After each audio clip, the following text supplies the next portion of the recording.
Irmãos, vamos um momento para a pregação da palavra de Deus. E hoje o texto para o qual eu quero chamar a sua atenção se encontra em 1 de Pedro, capítulo 1.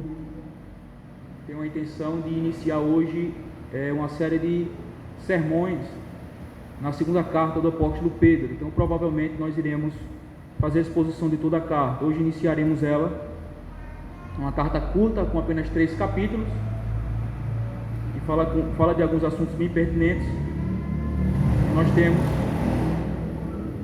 temos a intenção, o objetivo e o propósito de nós fazer toda a exposição da segunda carta do apóstolo Pedro. Hoje nós iniciaremos ela a partir do capítulo 1.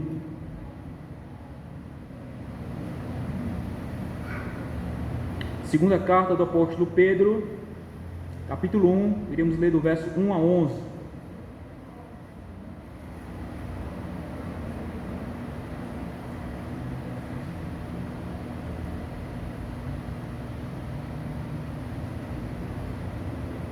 Diz assim a palavra do Senhor: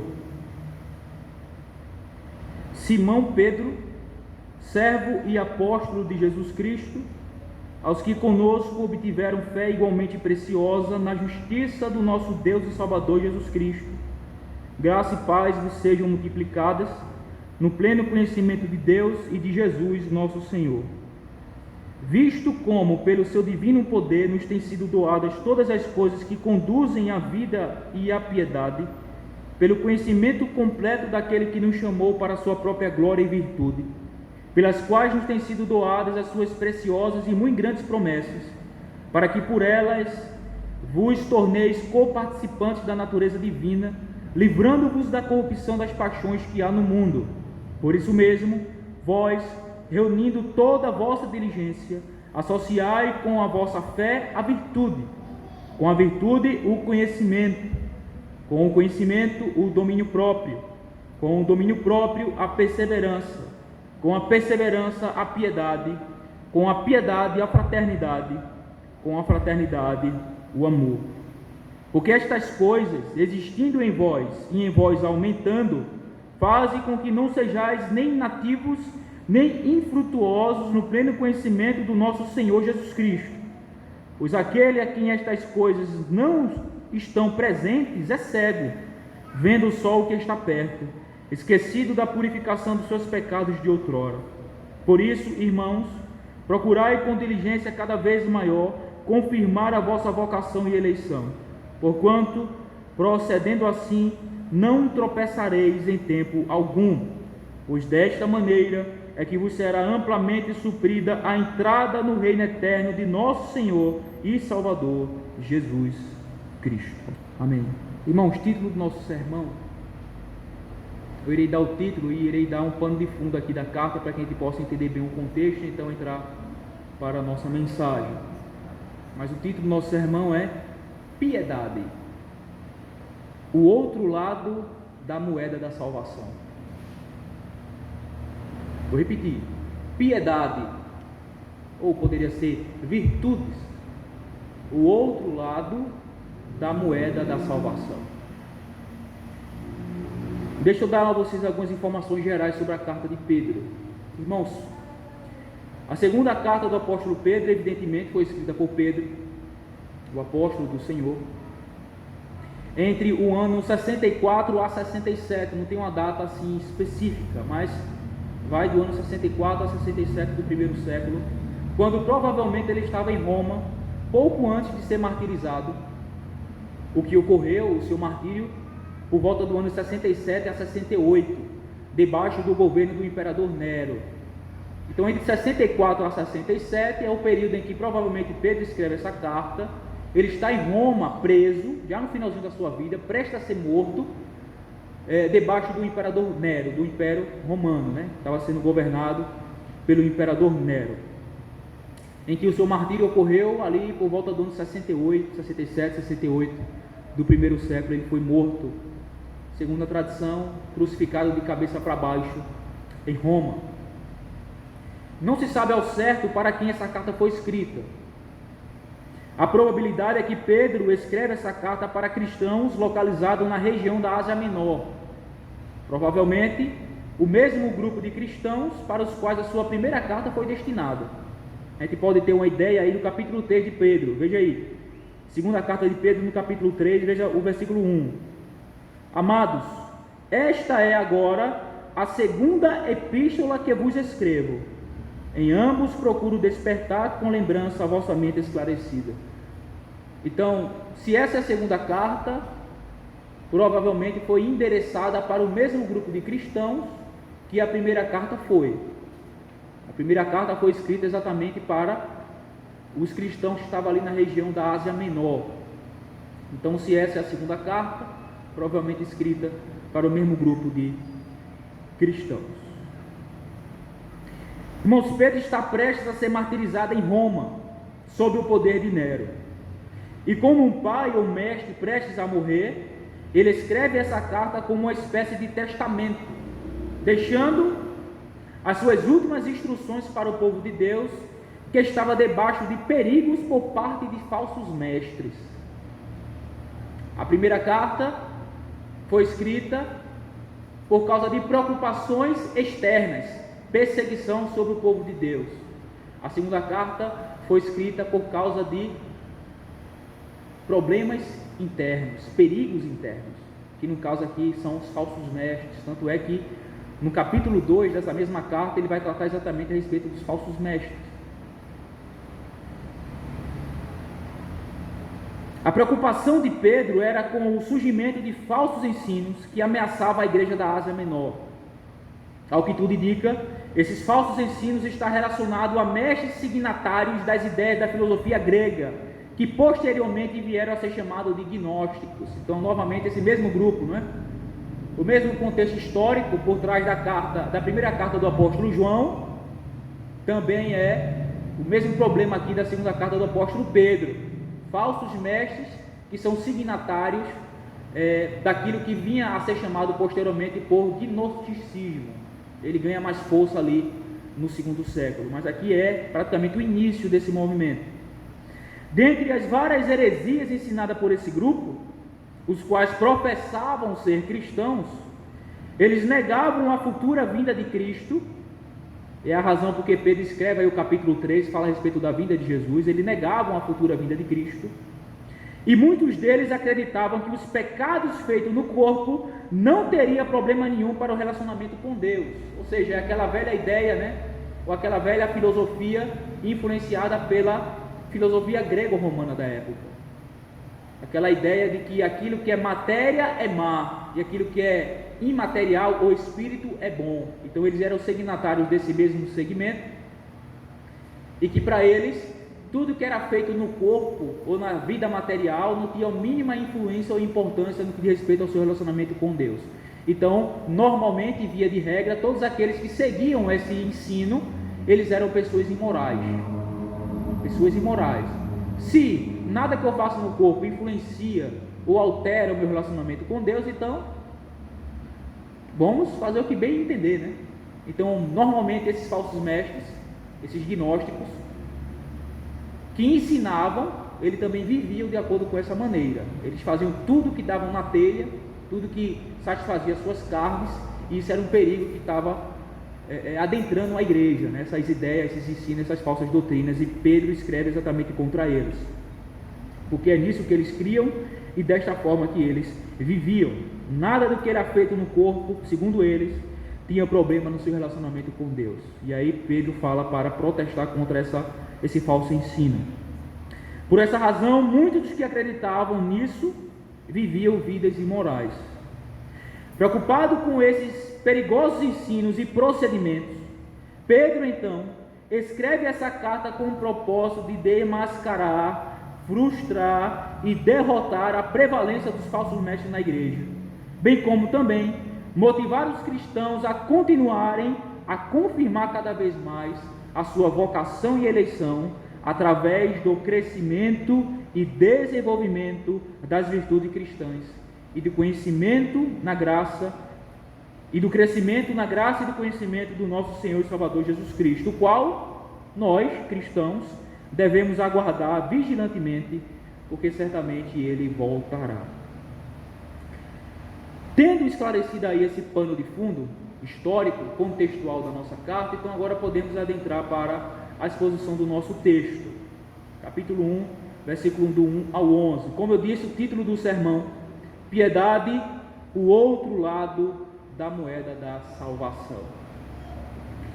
Irmão, deixa eu dizer uma coisa a vocês: fato, prova e evidência. Grave isso: fato, prova e evidência. Há certamente diferenças significativas no conceito por trás de cada uma dessas palavras. Evidência podemos definir como é a pressuposição da prova. Prova é a constatação e comprovação do fato. E o fato é a realidade do que foi provado. Vocês vão entender porque eu estou falando isso. Estou introduzindo o sermão aqui com essa explicação dessas três palavras, dos conceitos por trás dela: evidência, prova e fato. Deixa eu dar exemplo para vocês. Pense no médico. Imagine alguém de um jaleco branco, com aqueles elementos pelo pescoço pendurado, não vou falar o nome, né? É difícil. Estetoscópios, né? Com um crachazinho, com uma maletezinha de couro, sapatinho branco. O que é que se evidencia a respeito da profissão desse homem? Ele é um médico. Bom, isso não é um fato. Isso são evidências. O que é que vai provar que de fato ele é um médico? É quando ele atuar no ofício da medicina. O simples fato dele estar vestido com um jaleco branco, um sapato branco, uma bolsa de couro, um estetoscópio no pescoço e um crachá com o seu nome, não prova de que ele é um médico. Apenas dá evidência disso. O que vai provar é o exercício do ofício. É quando ele entra numa sala cirúrgica e tem a capacidade de fazer uma cirurgia, né, na sua área, ou cardiologista, ou neurologista, ou qualquer outro tipo de gista. E com essa atuação do ofício da medicina, então é provado que de fato ele é médico. Essa é a realidade, ele é médico. Pense no músico. Se você me ver aí pela rua com um violão nas costas, você pode pressupor de que eu sou um músico. E evidencia que provavelmente eu seja um músico. Mas isso não é prova de que eu seja. O que vai provar que eu sou um músico é se de fato eu saber tocar o violão, conhecer a teoria e conhecer a prática. É que vai dar prova de que de fato e na realidade eu sou um músico. Um jogador de futebol. Aqui provavelmente tem muita perna de pau aqui, né? Acho que eu era um também deles. Tem lá o dono da bola, né, Sandro? Chega para bater a pelada com a melhor chuteira, com o melhor fardamento, né? Melhor calção e com o dono da bola. A gente apenas pressupõe, se alguém vê ele, vamos dizer assim, que ele seja um jogador. Mas aquilo são apenas evidências, que não provam nada. O que vai provar é o quê? É se de fato ele tenha um contrato profissional com algum clube profissional. É que vai provar que de fato ele é um jogador. Assim também, irmãos, é a pessoa que se diz cristã.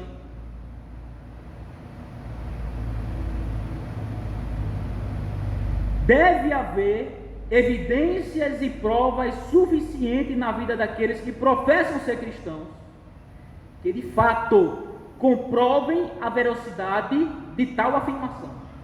Caso contrário, não há garantia nenhuma que de fato tal pessoa seja verdadeiramente o que afirma ser. Com isso eu quero dizer que andar com Bíblia é apenas uma evidência, mas não a constatação e a prova de um fato. Vir para a igreja é apenas uma evidência de que eu sou um cristão, mas não é a prova, comprovação, a constatação do fato que de fato eu seja um cristão.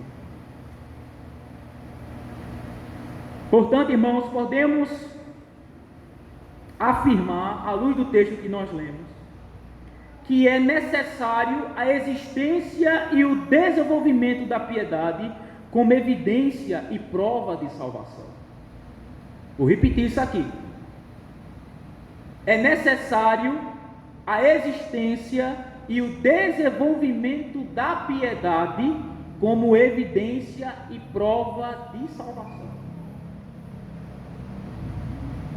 Falar apenas que é um cristão não é uma constatação do fato de que sou. Pode ser uma evidência apenas. Andar com a Bíblia, professar fé em Cristo, ir para a igreja, participar das atividades, dar os meus dízimos e contribuições, apenas evidenciam, é uma pressuposição de que eu sou um cristão. Mas o que de fato vai contestar que eu sou é eu dar prova disso. Segundo esse texto aqui, são as virtudes, é a piedade. É como Tiago, disse na sua carta no capítulo 2: eu te mostrarei a minha fé pelas as minhas obras. As obras, as virtudes, a piedade testificará, provará a fé de alguém, se de fato este alguém é ou não é aquilo que ele professa ser um cristão. É isso que eu quero falar com vocês nesta noite. É necessário a existência e o desenvolvimento da piedade como evidência e prova de salvação. Primeiro ponto, irmãos, o apóstolo Pedro aí vai mostrar a causa da salvação e de uma vida piedosa. É o poder de Deus. Versículo 3 e 4. Visto como pelo seu divino poder nos tem sido doadas todas as coisas que conduzem à vida e à piedade, pelo conhecimento completo daquele que nos chamou para a sua própria glória e virtude, pelas quais nos têm sido doadas as suas preciosas e muito grandes promessas, para que por elas vos torneis co-participantes da natureza divina, livrando-vos da corrupção das paixões que há no mundo. Quero destacar aqui primeiro, irmãos, a causa, o meio e o efeito. Versículo 3 e 4. A causa, o poder de Deus. Deus nos dá tudo o que é necessário para a salvação eterna e virtudes presentes. Veja o que diz versículo 3, a parte B. Nos têm sido doadas todas as coisas que conduzem à vida e à piedade. O comecinho do versículo 3 é assim: visto como pelo seu divino poder, pelo poder de Deus, Deus em seu poder nos doa todas as coisas, nos concede, nos agraceia, nos dá tudo o que é necessário e suficiente, tanto para a vida, aqui está se referindo evidentemente para a salvação futura, a glória eterna, a promessa da salvação e da glória futura em Cristo, como também a piedade. É o poder de Deus, irmãos, que nos capacita, que nos conduz, quem nos orienta, quem atua em nós e opera em nós, tanto querer quanto efetuar segundo a sua boa vontade, como diz Filipenses capítulo 2, 13. Exatamente esse mesmo tema Paulo vai desenvolver lá em Filipenses capítulo 2, versículo 12 e 13. Ele diz: desenvolvei a vossa salvação. Quando chega no versículo 13 ele diz: porque é Deus quem opera em vós, tanto querer quanto efetuar. Ou seja, o desenvolvimento da nossa salvação, o desenvolvimento das nossas virtudes, da nossa piedade, como prova da nossa salvação, é nos suprido através do poder de Deus que opera em nós, da atuação de Deus no crente. Então, a causa da nossa salvação e piedade é o poder de Deus que nos concede, que nos dá tudo que é necessário e suficiente para a nossa vida presente, virtuosa e piedosa. Agora eu faço uma pergunta a vocês, a dica de aplicação. Porventura Deus falha em salvar alguém e de manifestar esta salvação que Ele operou em tal pecador?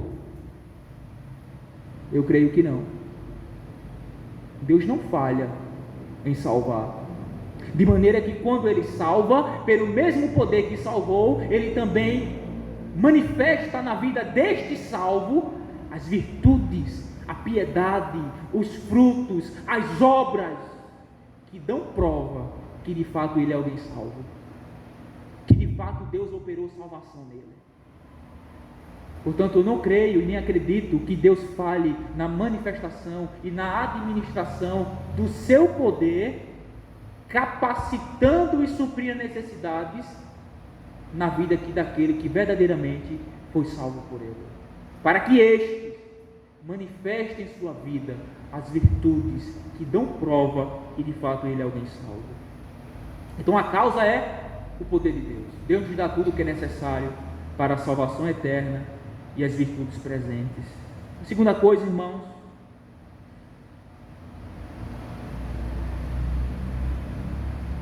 está aí no finalzinho do versículo 3.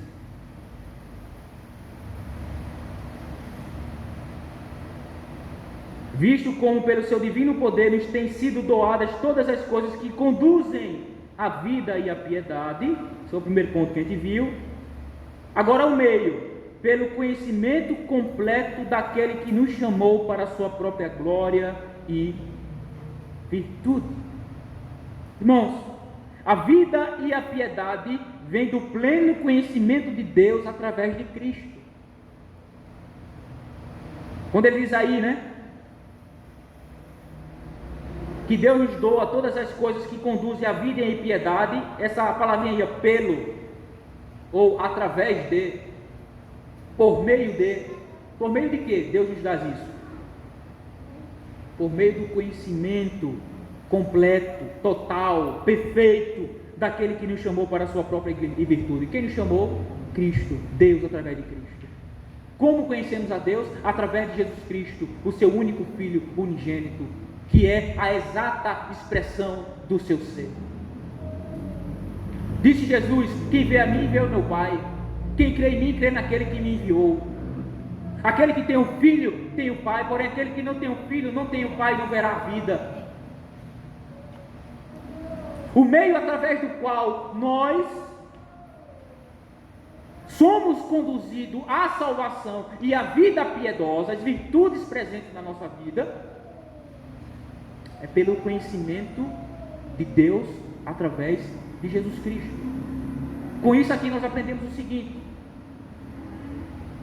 que não existe vida verdadeiramente piedosa em um ímpio. Porque a piedade define-se não somente, irmãos, em atos externos morais. Porque ser moral externamente, ser ético externamente, pessoas ímpias, descrentes, e muitos deles que sequer creem em Deus também têm a capacidade de ser. Mas piedade diz respeito a algo que emana do coração, com propósito, com objetividade, com intenção de agradar aquele que o salvou. É isso que, em termos básicos e simples, podemos definir o que é piedade. É algo que emana de coração, é de dentro para fora, irmãos. De dentro para fora. E essa capacidade de sermos verdadeiramente piedosos nos é suprido e doado a partir do conhecimento de Deus através de Jesus Cristo. Portanto, somente um crente verdadeiro pode ser verdadeiramente piedoso. Somente um crente verdadeiro pode verdadeiramente manifestar os frutos do Espírito. Está lá em Gálatas 5:22, amor, alegria, paz, bondade, benignidade, longanimidade, mansidão, fidelidade e domínio próprio. Somente um crente verdadeiro manifesta os frutos que é do Espírito que nele habita. Então não se engane, mera e simples moralidade externa não evidencia, não é garantia de salvação, mas sim piedade que emana do coração e que naturalmente e consequentemente vai ser evidenciada no meu externo. Mas existem possibilidades, a prova disso é ímpios, de pessoas íntegras, retas, honestas, moralmente ilibadas, mas que são ímpios e perdidos e não conhecem a Deus.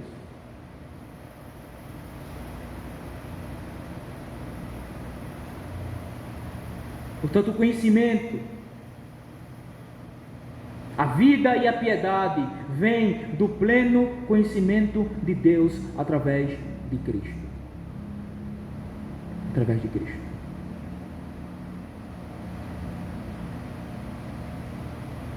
Terceiro lugar, versículo 4. Pelas quais nos têm sido doadas as suas preciosas e muito grandes promessas, para que por elas vos torneis co-participantes da natureza divina, livrando-vos da corrupção das paixões que há no mundo.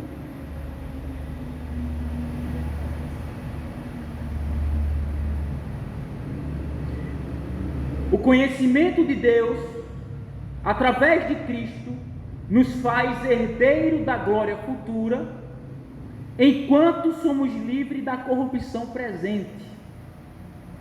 Por que Pedro está escrevendo isso aqui?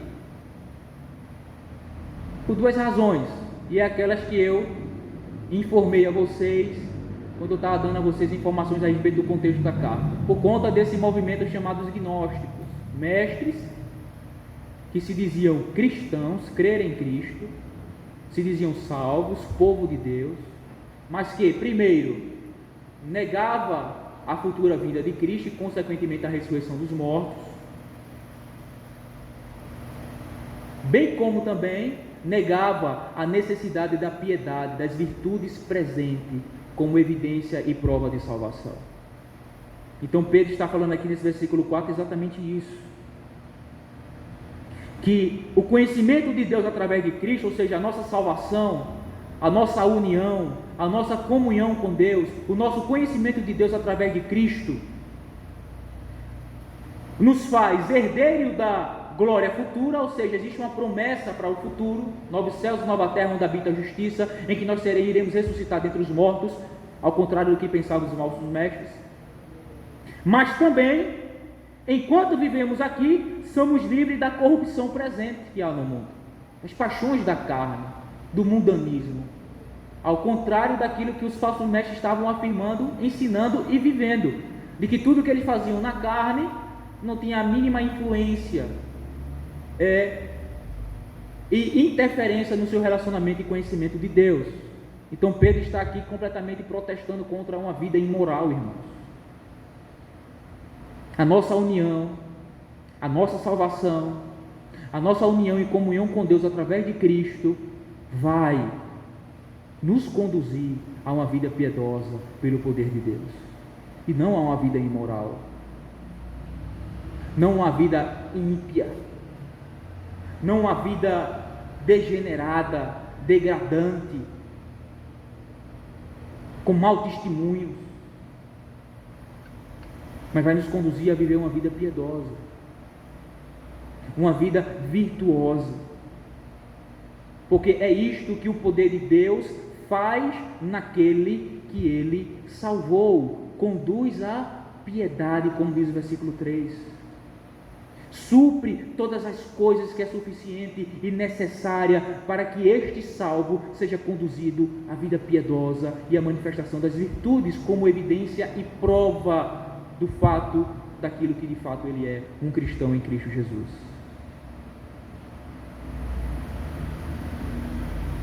Causa, meio e efeito. A causa é o poder de Deus. O meio é o conhecimento de Deus através de Cristo. O efeito é a virtude. É a esperança da glória futura e a vida piedosa e virtuosa em nossa vida presente, enquanto aguardamos a glória futura. Irmãos, aqui Pedro está falando isso. Que o poder de Deus faz tudo isso na vida daquele que ele salvou.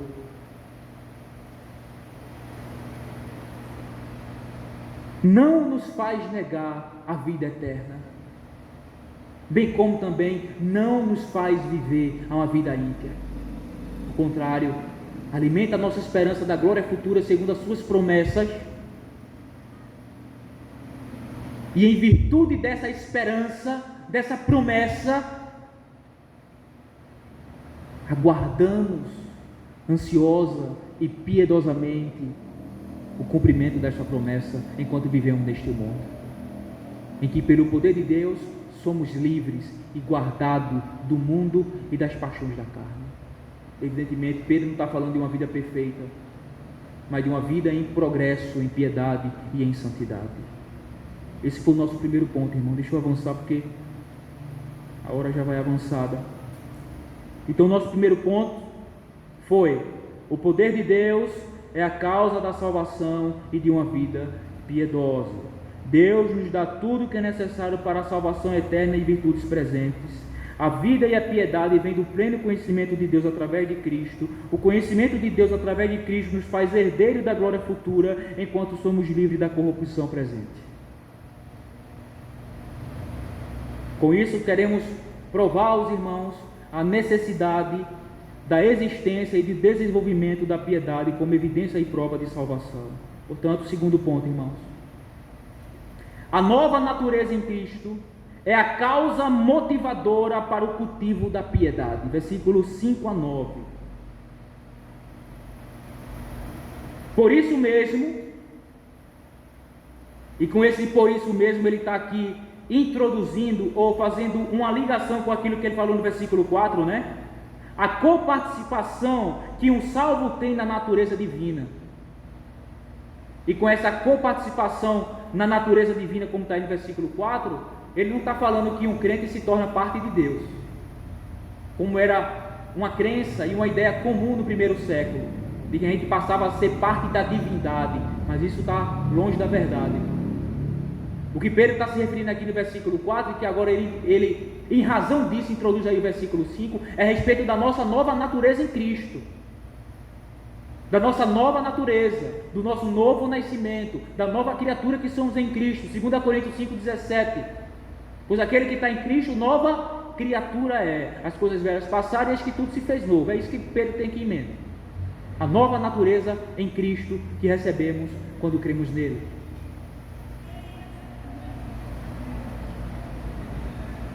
Então, por isso mesmo, por essa nova natureza, vós, reunindo toda a vossa diligência, associai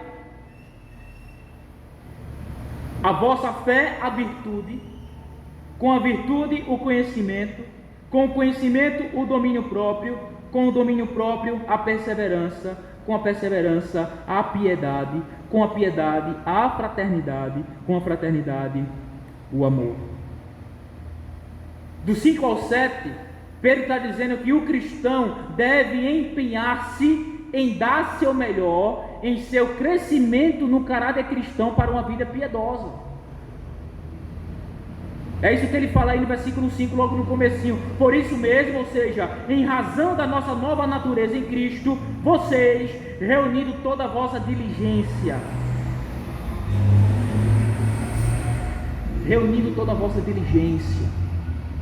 juntando-se toda a sua força e disposição e ânimo, e associe, ou seja, junte, torne participante com a vossa fé a virtude. As virtudes. Veja aqui a correlação que ele faz com aquilo que cremos e professamos com aquilo que devemos demonstrar. Fé é algo subjetivo, não é? Fé é algo subjetivo. Mas eles associam a fé à virtude. A virtude é a questão objetiva. É o que é evidenciado. É a maneira como a minha fé é provada, através das minhas virtudes. Com a virtude, associo o conhecimento. Cresça no conhecimento, no saber a respeito de Deus e da sua vontade. E é este conhecimento com o domínio próprio. Veja que o meu comportamento, o meu modo de ser, o meu domínio próprio emana do conhecimento que eu tenho de Deus. Quanto mais conheço a Deus, mais domínio próprio um cristão deve ter. Uma coisa está associada à outra. Quanto mais cresço no meu conhecimento de Deus e da sua vontade, naturalmente mais piedoso e virtuoso e domínio próprio e manso eu devo demonstrar na minha vida.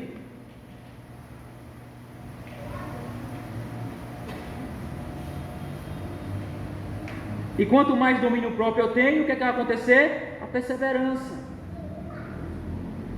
a continuidade na fé, na manifestação das evidências, na manifestação das provas e que são as virtudes que dão prova da minha fé, na minha peregrinação e caminhada cristã. A perseverança vai gerar, ou deve ser associada à piedade. Devo perseverar como efeito de uma piedade que emana do meu interior. A continuidade na fé, na caminhada cristã e na manifestação das virtudes deve proceder de um coração regenerado. Caso contrário, irmãos, é mero moralismo. Mero moralismo. Que não tem paixão nenhuma contra as impiedades. Que não tem poder nenhum contra as impiedades. Contra as paixões. Com a piedade associa a fraternidade. Ele agora abrange o meu relacionamento com os meus irmãos na fé. Quanto mais creio, persevero e cresço em piedade, mais em fraternidade viverei com os meus irmãos. A fraternidade, o amor. O amor que Paulo chega a dizer que é o vínculo da perfeição, né? Então, do 5 ao 7, Pedro está ensinando que o cristão deve empenhar-se em dar o seu melhor, em seu crescimento no caráter cristão para uma vida piedosa, irmãos. Pedro está dizendo aqui que isso aqui é ativo. Dar-se o melhor, empenhar-se, esforçar-se de respeito a algo que é ativo, que eu faço. E por que um cristão faz? Por conta do poder de Deus que opera e atua nele, conforme os versículos anteriores que nós vimos. Então é por isso que no comecinho eu fiz aquela colocação: Deus não falha na salvação de ninguém. Na medida que Ele salva, Ele também manifesta essa salvação na vida deste. Porque o poder dele opera e atua na vida daquele que ele salvou. De maneira que em resposta a esse poder e essa atuação de Deus em mim, eu desenvolvo, eu atuo, eu me empenho, eu dou o meu máximo para crescer cada vez mais no meu caráter cristão e para uma vida piedosa. Não é algo passivo, mas é algo ativo. Eu, o cristão, ajo Coopero, trabalho, me empenho e me esforço para o meu crescimento na graça e no conhecimento e na piedade que há em Cristo Jesus. E essa minha ação, ela é apenas o efeito de quê? Da causa, que é o poder de Deus que atua em mim. E se atua em mim, é porque eu sou salvo, é porque Ele me salvou. Isso vai ser evidenciado através da minha atuação e o meu desenvolvimento e o meu crescimento nas virtudes cristãs. Mas a segunda coisa que Pedro fala aí nessa parte, está aí no versículo 8. Porque estas coisas, que coisas? Aquilo que ele falou no versículo anterior, essas virtudes, certo? A fé, a virtude, o conhecimento, o domínio próprio, a perseverança, a piedade, a fraternidade, o amor. E poderíamos dar aqui outra lista de virtudes, né, de frutos. Porque estas coisas, existindo em vós e em vós aumentando, fazem com que não sejais nem inativos, nem infrutuosos no pleno conhecimento do nosso Senhor Jesus Cristo. Deixa eu fazer uma pergunta a você. Você já se sentiu apático e frio? Você já se sentiu como uma árvore que não dá fruto? Pastor, eu sou crente, pastor. Eu sei que eu sou. O Espírito testifica com o meu espírito que sou filho de Deus. Eu olho para todas aquelas evidências à luz da palavra de Deus e eu vejo que é uma realidade na minha vida, não perfeita, mas existe. Mas eu percebo que em muitos momentos na minha vida eu estou como que uma árvore estéril. Eu estou apático. Eu não consigo enxergar desenvolvimento nem crescimento. Sabe por que isso acontece, meus irmãos? Por falta de cultivo das virtudes cristãs. É isso que é exatamente que ele fala no versículo 8. O cultivo das virtudes cristãs é a cura para uma vida apática e infrutífera. Cultivar essas virtudes que ele descreve aí do versículo 5 a 7, empenhar-se, dar o nosso máximo e melhor para cultivar e crescer nessas virtudes, é a cura, irmãos, para a nossa apatia, para a nossa indiferença, para a nossa frieza. É se nós exercitarmos na piedade, é quando nós nos sentimos vivos, é quando nós percebemos os frutos. Isso nos traz segurança, convicção, como a gente vai ver no próximo ponto, de que eu sou um filho de Deus e um salvo em Cristo. Não pelas coisas que eu faço repousa a minha salvação, mas ela é a evidência e a prova e a consequência da salvação que Deus em seu poder operou em mim e continua operando até o dia de hoje.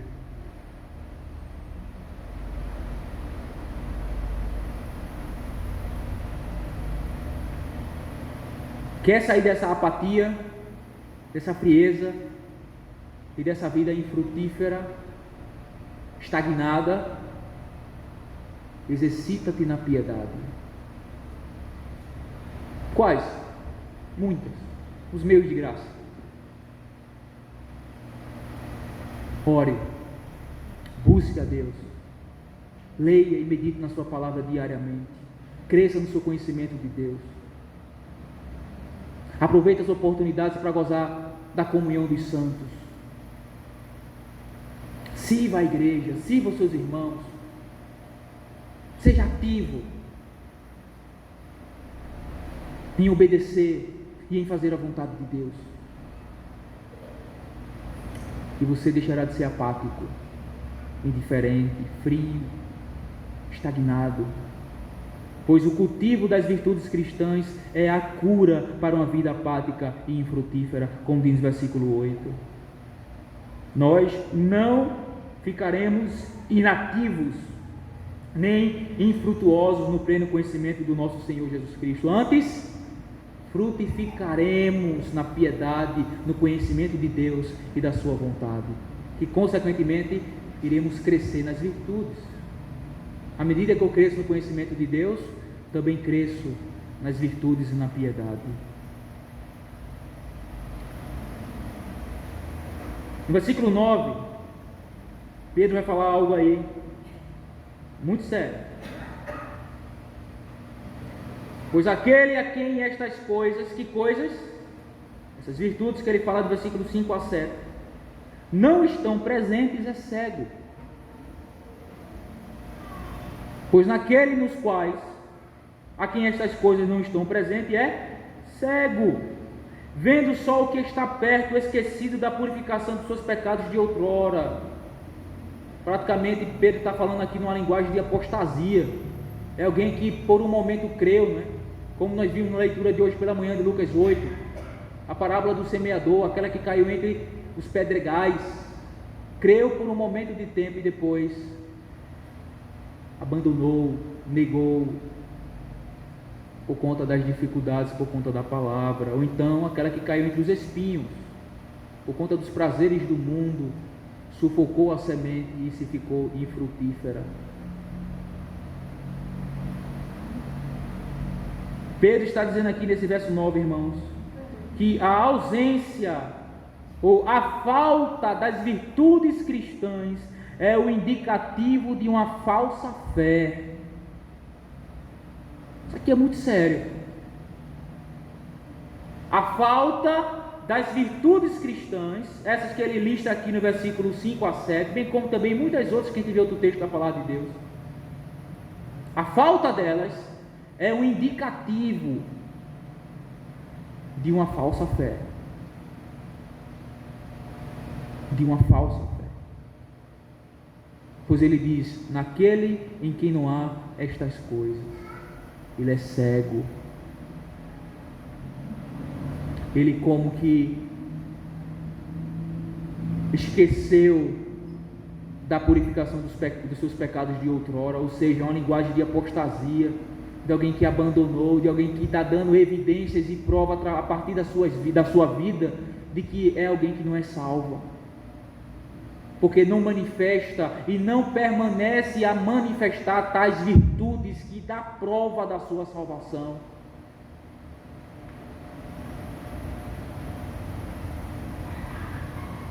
Portanto, a ausência das virtudes cristãs indica uma falsa fé. Existem essas virtudes na sua vida? De novo, não estou falando de perfeição, mas eu estou falando de uma realidade, de frutos brotados, bons, na nossa vida, como prova de que de fato somos aquilo que professamos ser, crentes em Cristo. Existem essas virtudes?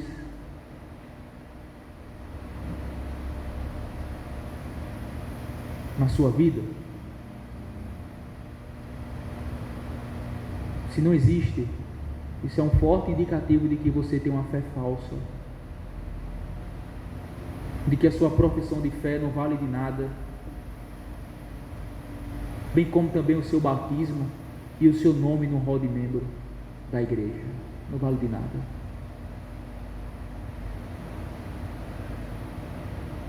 Se em você não há essas virtudes, em alguma medida,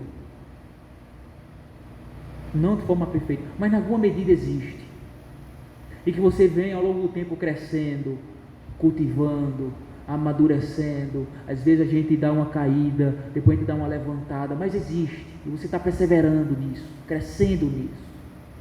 Então sim, há evidências e provas de que de fato a sua profissão é verdadeira, mas se não existem essas virtudes, ou se foi apenas momentânea, né? Como lá a parábola do semeador, caiu entre os pedregais, é aquele que por um momento crê, mas depois esquece. E esse momento que ele crê, não é? Dá alguns frutozinhos aqui e ali, né? Algumas evidências, vai apontando algumas coisas, um perfil de um cristão, mas depois de um tempo, por conta de vários fatores, perseguição, de dificuldade, de provação, a pessoa se mostra uma incrédula.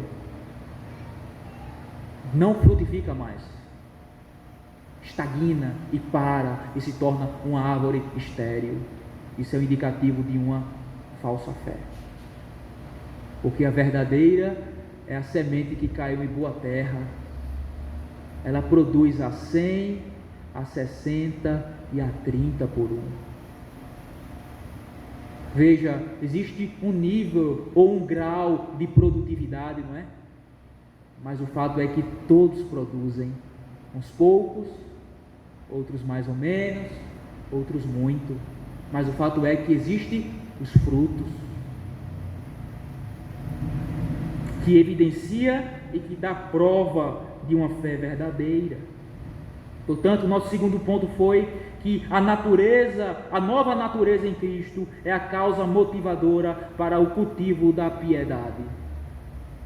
Irmãos, não tem como alguém verdadeiramente ser salvo, ser uma nova criatura, ser uma habitação do Espírito Santo, ter recebido um novo coração, ter sido regenerado, ter a sua mente mudada, o seu coração mudado, não se sentir motivado por aquilo que Cristo fez por ele. Não tem como. Não tem como. É impossível. É impossível. Como eu acabei de falar, vá haver fruto. Eu sou a videira, vós as varas.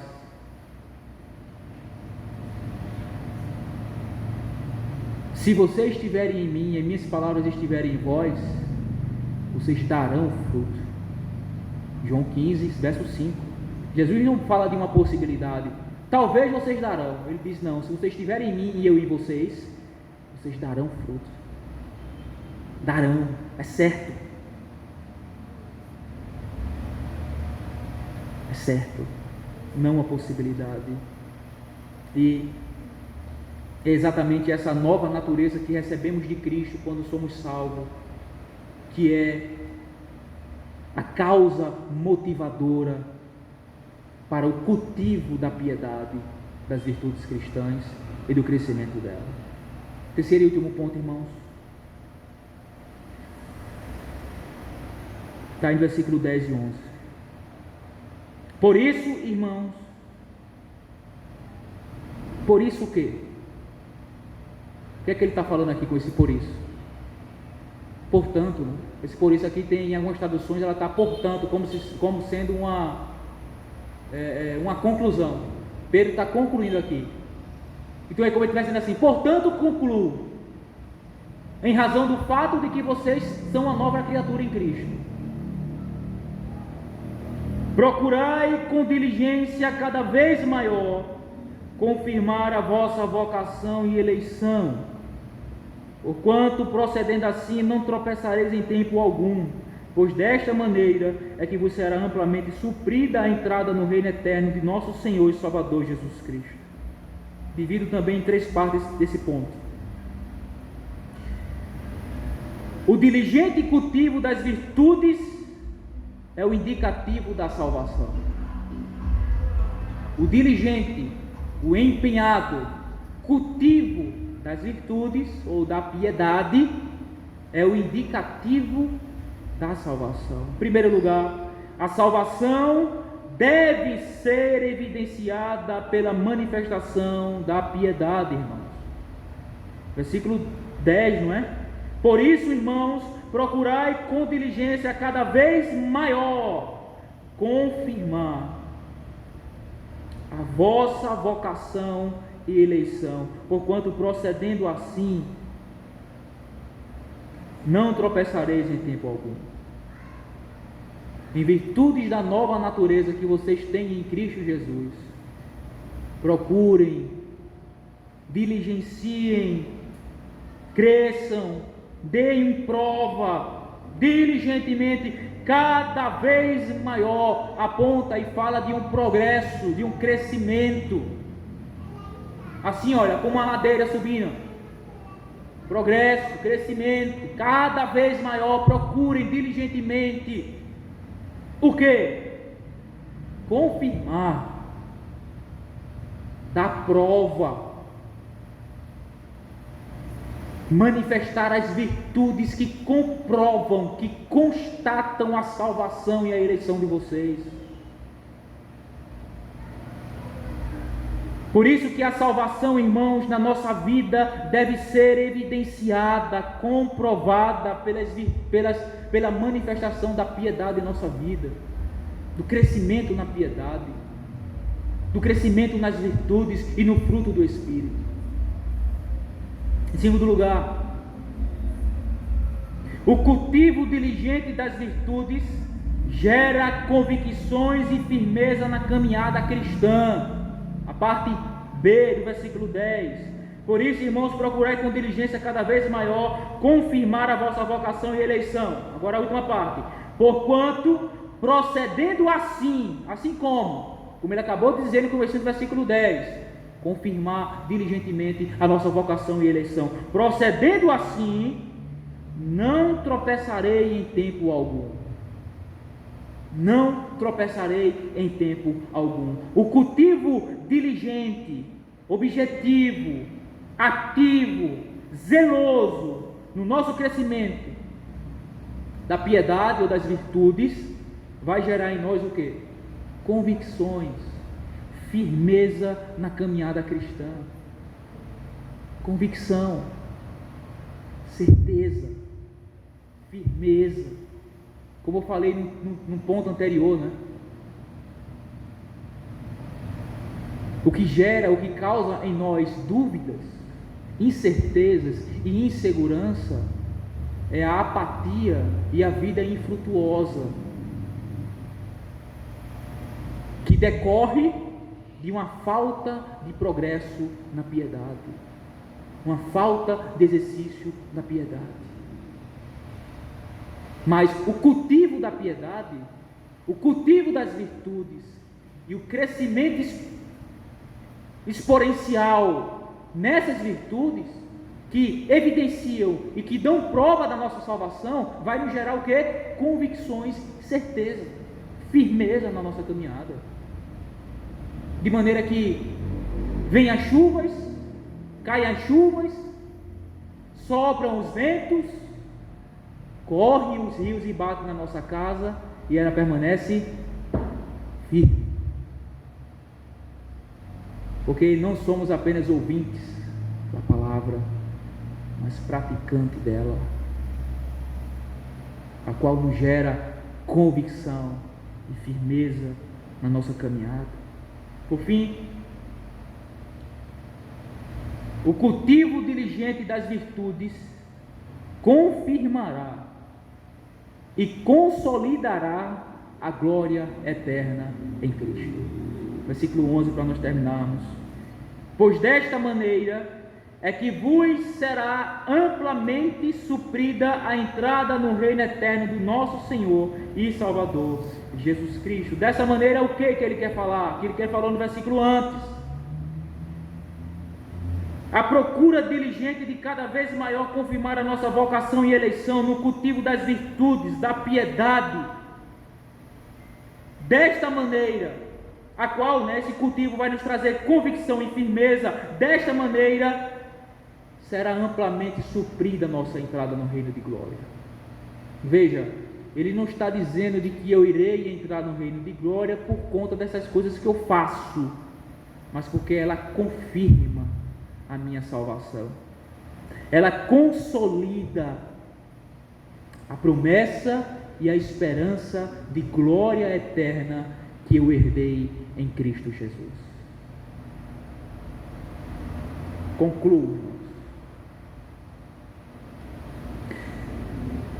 Irmãos, existem muitas pessoas que professam fé em Cristo. Muitas.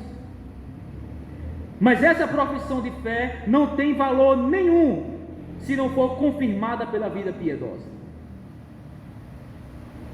pelo cultivo e o crescimento das virtudes.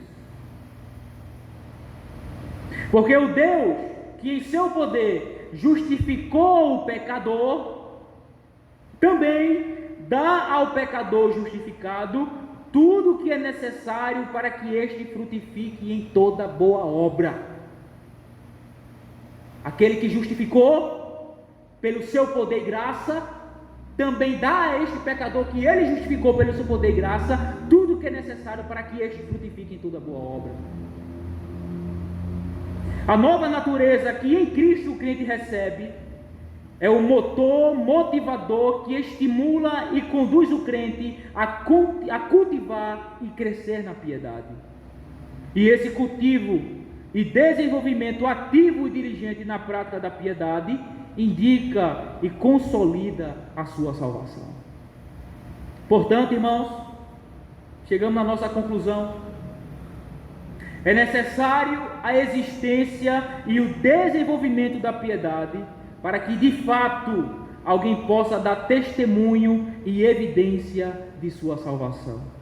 Caso contrário, o tal mais se assemelha com aqueles que Paulo escreve ou descreve em Tito capítulo 1, versículo 15 e 16, que diz: todas as coisas são puras para os puros, todavia para os impuros e descrentes nada é puro. Por quê? Porque tanto a mente como a consciência deles estão corrompidas. No tocante a Deus, professam conhecê-lo, entretanto o negam por suas obras. É por isso que são abomináveis, desobedientes e reprovados para toda boa obra. Amém.